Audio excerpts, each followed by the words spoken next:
د جمعیت علماء اسلام ګوند مشر مولانا فضل الرحمن نن کابل ته راورسېد او د افغانستان د اسلامي امارت له لوړپوړو چارواکو سره یې وکتل. مولانا فضل الرحمن وایي غواړم چې د افغانستان د اسلامي امارت د مشر شیخ مولوي هیبت الله اخندزاده سره هم وګورم. دا چې مولانا فضل الرحمن څه وخت او څنګه کابل ته راورسېد، هغه څه ویلي، هغه همدارنګه د شیخ هیبت الله اخندزاده په اړه څه ویلي او کومو مشرانو ورسره لیدلي. که غواړئ پوه سئ نو ویډیو تر پایه وګورئ. سلامونه قدرمنو لیدونکو، مشال پریس یوټیوب چینل ته مو هرکلی کوم. د جمعیت علماء اسلام ګوند مشر مولانا فضل الرحمن کابل ته راورسېد.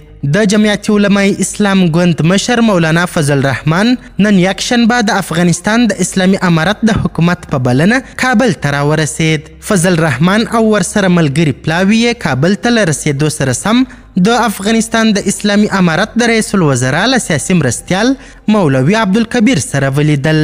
له ده سره په سفر کې د جمعیت علماء اسلام ګوند څو نور غړي مولانا عبدالواسع، مولانا صلاح الدین، مولانا کمال الدین، مولانا ادریس، مولانا امداد الله، مفتی ابرار، مولانا جمال الدین او مولانا سلیم الدین هم ملګري دي.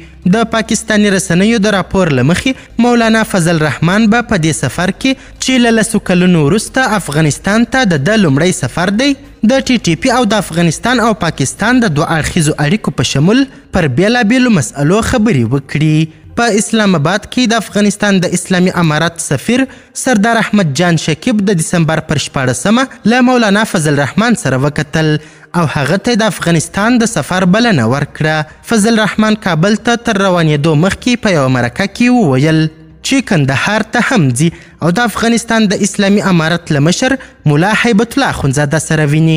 فضل الرحمن تر دې وړاندې د حمید کرزي د ولسمشرۍ په دوره کې په 2014 میلادي کال کې افغانستان ته تللی و.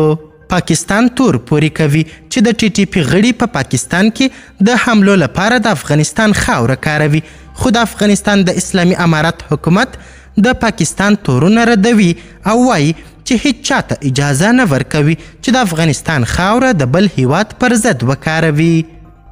قدرمنو لیدونکو، د ویډیو له کتلو مو نړۍ مننه. د لا زیاتو او نور لحظه پر لحظه خبري مطالبو لپاره زموږ همدغه مشال پریس یوټیوب چینل سبسکرایب کړئ.